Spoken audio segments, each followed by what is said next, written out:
Assalamualaikum warahmatullahi wabarakatuh.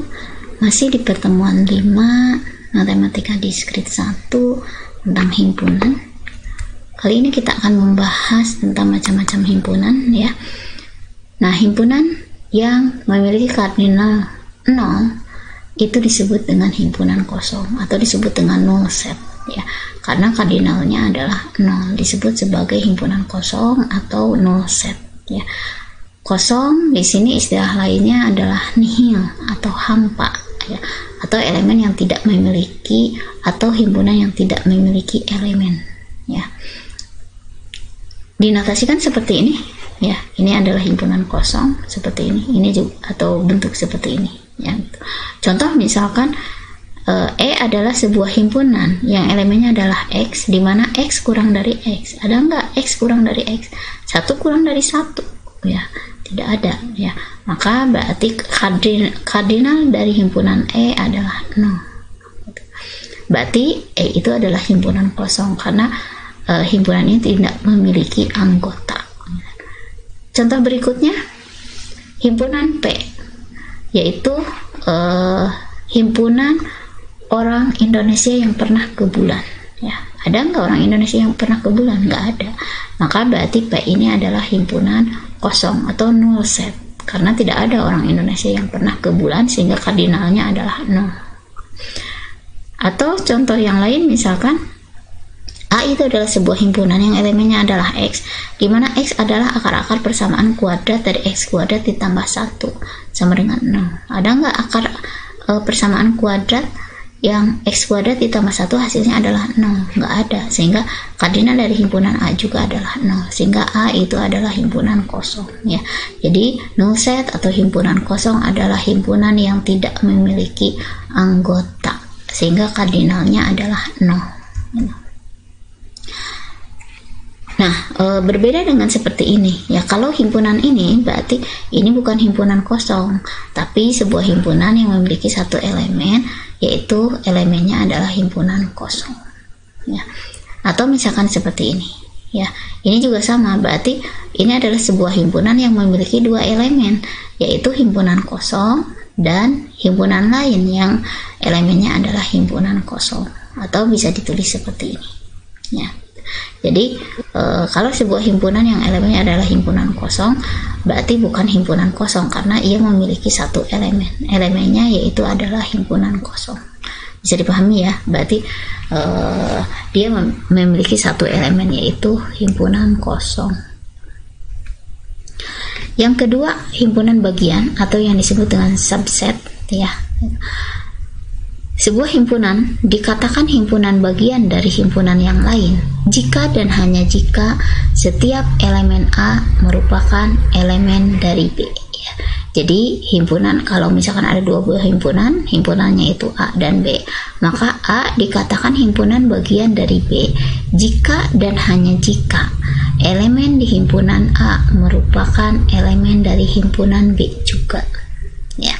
Nah, dalam hal ini B itu dikatakan sebagai superset dari himpunan A, dan A dikatakan sebagai subset dari himpunan B ya. Subset atau himpunan bagian disimbolkan seperti ini, berarti A subset dari B. Tanda sama dengan ini memungkinkan bahwa seluruh elemen himpunan A adalah seluruh elemen dari himpunan B, atau elemen A sama dengan elemen himpunan B ya. Subset kalau dalam diagram pen digambarkan seperti ini ya. Berarti elemen dari himpunan A adalah elemen dari himpunan B juga, tetapi memungkinkan bahwa jumlah elemen A sama dengan jumlah elemen B, atau elemen himpunan A sama dengan elemen himpunan B ya. Contoh misalkan ada sebuah himpunan elemennya 1, 2, dan 3 ya. Dan ada himpunan lain yang elemennya 1 sampai 5. Berarti kita lihat ini elemennya hanya 3. 1, 2, 3 itu bagian dari elemen ini ya, ada di sini. Berarti elemen ini adalah subset dari himpunan ini adalah subset dari himpunan yang ada di sebelah kanannya. Kemudian sebuah himpunan bisa juga merupakan subset dari dirinya sendiri atau dari himpunan itu sendiri. Contoh misalnya seperti ini, sebuah himpunan elemennya 1, 2, dan 3. Ya, ada himpunan lain yang elemennya 1, 2, dan 3 juga. Berarti himpunan ini adalah subset dari himpunan ini. Ya, dimana setiap elemen yang berbedanya itu sama persis ya. Himpunan bilangan asli subset dari himpunan bilangan bulat. Ya, yang asli ingat ya, yang asli adalah bagian dari bilangan bulat dan bilangan bulat bagian dari bilangan real. Bilangan real bagian dari bilangan kompleks. Ya, itu sudah jelas di dalam struktur bilangan. Kemudian jika A adalah sebuah himpunan yang elemennya adalah X dan Y, di mana X ditambah Y kurang dari 4 dan X lebih besar sama dengan 0, Y lebih besar dari 0, dan B itu adalah X, Y, di mana 2X tambah Y kurang dari 4, X lebih besar dari 0 dan Y lebih besar dari 0, maka berarti di sini B itu adalah subset dari A ya. B itu subset dari A. Karena seluruh elemen yang ada di B merupakan elemen di A ya. Silahkan Anda nanti tentukan nilai X dan Y nya, nanti akan diketahui bahwa B itu merupakan subset dari A gitu. Kemudian jika B adalah sebuah himpunan yang elemennya adalah X, Y, dan Z, dan D adalah elemen P, Q, R, X, Y, nah apakah B bagian dari himpunan D? Ayo, siapa yang bisa? Nah, ya betul. Jadi kita lihat di sini B itu elemennya X, Y, dan Z. Di sini yang adanya hanya X dan Y, tidak ada Z-nya, sehingga B itu bukan merupakan subset dari D, karena ada elemen di D yang bukan merupakan elemen di ada elemen yang di B yang bukan merupakan elemen di D, sehingga B bukan subset dari D ya. Nah, ada teorema yang perlu diketahui di himpunan bagian ya. Teorema 1 menyatakan untuk sembarang himpunan A berlaku hal-hal berikut ini. Yang pertama, A adalah himpunan bagian dari A itu sendiri. Tadi sudah dikatakan bahwa sebuah himpunan merupakan himpunan dari dirinya sendiri ya, dari himpunan itu sendiri, atau bisa dikatakan A subset dari A juga. Himpunan kosong merupakan himpunan bagian dari himpunan A ya. Himpunan kosong merupakan himpunan bagian dari himpunan yang lain intinya, sehingga kita tuliskan himpunan kosong subset dari A atau himpunan yang lainnya. Kemudian jika A subset dari himpunan B dan B subset dari himpunan C, maka otomatis A itu merupakan himpunan bagian dari himpunan C ya. Contohnya misalkan apabila Anda merupakan mahasiswa teknik informatika dan teknik informatika adalah salah satu jurusan di STT Wastu Kencana, otomatis kan Anda merupakan mahasiswa STT Wastu Kencana, seperti itu misalnya ya. Kemudian himpunan kosong merupakan subset dari himpunan A dan A subset dari himpunan A juga, maka ini disebut sebagai himpunan bagian tak sebenarnya atau disebut sebagai improper subset ya. Jadi improper subset atau himpunan bagian tak sebenarnya itu terdiri dari himpunan kosong dan dirinya sendiri ya. Improper subset atau himpunan bagian tak sebenarnya terdiri dari himpunan kosong dan dirinya sendiri. Himpunan kosong adalah himpunan yang himpunan yang tidak memiliki elemen ya. Himpunan kosong dan dirinya sendiri. Itu adalah improper subset ya. Contoh misalkan diketahui A adalah sebuah himpunan yang elemennya 1, 2, dan 3 dan maka berarti improper subset dari himpunan A itu adalah himpunan kosong dan dirinya sendiri, yaitu sebuah himpunan yang elemen 1, 2, dan 3 ya. Sedangkan kalau himpunan bagian sebenarnya atau yang disebut dengan proper subset adalah himpunan lain ya, yang elemennya terdiri dari satu elemen dari himpunan itu sampai minimal ada satu elemen yang tidak ada di dalam himpunan itu. Berarti dari yang ini, dari A ini, himpunan bagian sebenarnya adalah himpunan lain yang elemennya adalah angka 1 saja. Kemudian himpunan lain yang elemennya adalah angka 2 saja. Kemudian himpunan lain yang elemennya adalah angka 3 saja.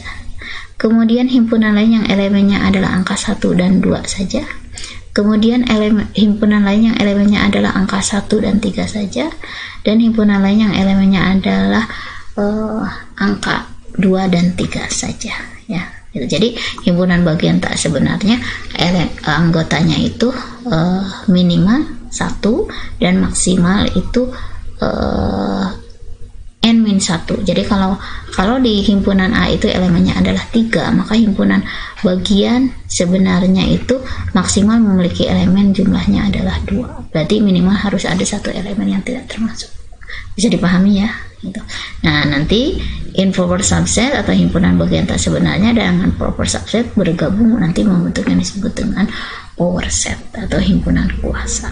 Ya.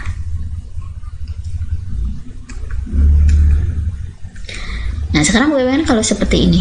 Tunjukkan bahwa A yang elemennya adalah A, B, C adalah himpunan bagian sebenarnya dari himpunan B yang elemennya adalah A, B, C, D, E, F. Ya. Nah, untuk mengeceknya itu bisa kita lihat dengan mengecek apakah setiap elemen A merupakan elemen B. Coba lihat apakah setiap elemen A adalah elemen B. A ada di sini, B juga ada, C juga ada. Ya, betul. Ya. Setiap elemen A itu merupakan elemen di B, itu betul ya. Sekarang pertanyaan yang kedua, apakah ada minimal satu elemen B yang bukan merupakan elemen A? Nah, kita lihat apakah ada minimal satu elemen B yang tidak ada di A? Ya, ada. D, E, F, bukan satu saja, bahkan 3 ya. Berarti ini juga terpenuhi ya gitu. Nah, sekarang setiap elemen A adalah elemen B. Berarti kita bisa tuliskan setiap elemen A ini adalah elemen di B. Berarti kita bisa tuliskan A subset B. Ya. Kemudian D itu elemen dari himpunan B, tetapi D bukan elemen dari himpunan A. Sehingga kita bisa menyimpulkan bahwa A itu tidak sama dengan B. Ya. A tidak sama dengan B gitu. Sehingga dari sini kita bisa menyimpulkan bahwa A itu adalah himpunan bagian sebenarnya dari B. Jadi untuk mengecek apakah sebuah himpunan merupakan himpunan bagian sebenarnya dari himpunan yang lain, maka yang harus kita lakukan yang pertama, cek apakah setiap elemen di A juga ada di elemen himpunan yang lain atau tidak. Kalau ya, berarti lanjutkan ke berikutnya, yaitu cek apakah ada minimal satu elemen di himpunan B yang tidak ada di A. Nah, kalau ini juga terpenuhi, berarti A itu subset dari B. Ya, mudah ya untuk mengeceknya. Yang ketiga, himpunan yang sama. Ya, himpunan yang sama. Apabila sebuah himpunan A dikatakan sama dengan B jika dan hanya jika setiap elemen di A merupakan elemen di B, dan sebaliknya berarti setiap elemen di A merupakan elemen di B, dan setiap elemen di B merupakan elemen di A ya. Jadi dikatakan sama apabila memang elemennya sama antara kedua himpunan tersebut ya. A sama dengan B jika A adalah himpunan bagian dari B dan B adalah himpunan bagian dari A. Jika tidak, maka berarti si A itu tidak sama dengan B ya. Jadi A dikatakan sama dengan B jika A adalah himpunan bagian dari B dan B adalah himpunan bagian dari A ya. Kalau A tidak sama dengan B dan B tidak sama dengan A, maka kalau A bukan merupakan himpunan bagian dari B dan B bukan merupakan himpunan bagian dari A, maka berarti A tidak sama dengan B ya. Sehingga bisa dituliskan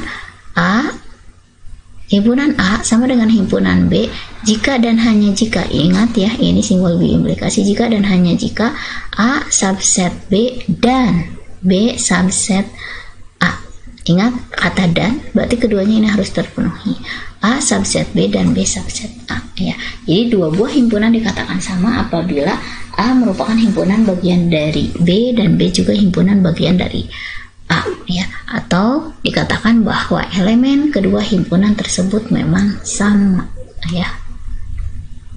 Contoh misalkan jika A adalah sebuah himpunan yang elemennya adalah 0 dan 1, ya, dan B itu adalah sebuah himpunan yang elemennya adalah X, di mana X dikalikan X min 1 hasilnya adalah 0, maka berarti A sama dengan B. Kenapa A sama dengan B? Ya, karena ini berarti yang pertama X nya sama dengan 0, ya, kalau ada persamaan ini. Kemudian X min 1 sama dengan 0, berarti artinya X nya itu sama dengan 1, berarti artinya B juga sama, elemennya adalah 0 dan 1. Jadi kalau ada seperti ini, berarti Anda harus cari dulu penyelesaiannya, ya, X nya itu nilainya berapa agar terpenuhi sama dengan 0. Kalau sudah diketahui B nya itu elemennya, baru kita lihat dengan A, ya, karena sama persis berarti A sama dengan B, ya. Kemudian jika A itu elemennya 3, 5, 8, 5 dan B elemennya adalah 5, 3, dan 8, berarti kita lihat elemen yang berbedanya 3, 5, dan 8. Kita fokus ke elemen yang berbeda saja. B juga sama, elemennya ada angka 3, ada angka 5, dan ada angka 8, ya. Berarti kalau begitu A sama dengan B, karena setiap elemen yang berbedanya sama, ya, gitu. Jadi kalau ditulis double juga dianggapnya satu aja, ya, gitu. Kemudian jika A elemennya adalah 3, 5, 8, dan 5 atau 3, 5, dan 8 dan B itu elemennya 3 dan 8, berarti artinya ini jumlah elemen kardinalnya adalah 2, yang B kardinalnya adalah 2, yang A kardinalnya adalah 3, maka otomatis A itu tidak sama dengan B, ya. Tapi kalaupun sama, misalkan di sini 3, 5, 8, di sini 3, 4, 8 sama, yang berbedanya hanya yang samanya hanya 2, satu berbeda, maka otomatis tidak sama juga, ya, gitu.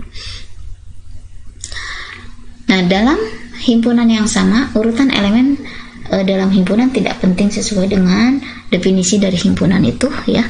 Kemudian pengulangan elemen juga tidak mempengaruhi, ya, kesamaan dari kedua himpunan tersebut. Contohnya yang tadi, ya, angka 5 ditulis 2 kali tapi tetap dihitungnya 1 kali saja, ya. Nah, untuk 3 buah himpunan yaitu A, B, dan C, maka berlaku aksioma berikut, ya.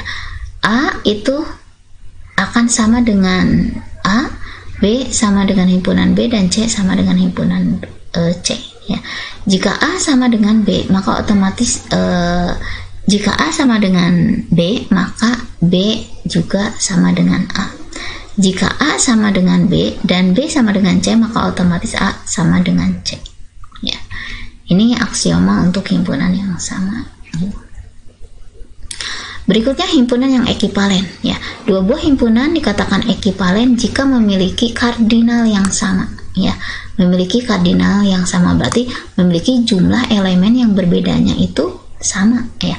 Pokoknya jumlah elemen yang berbedanya sama, ya, bukan elemennya yang sama tapi jumlah elemen yang berbedanya sama. Itu yang disebut dengan himpunan yang ekivalen.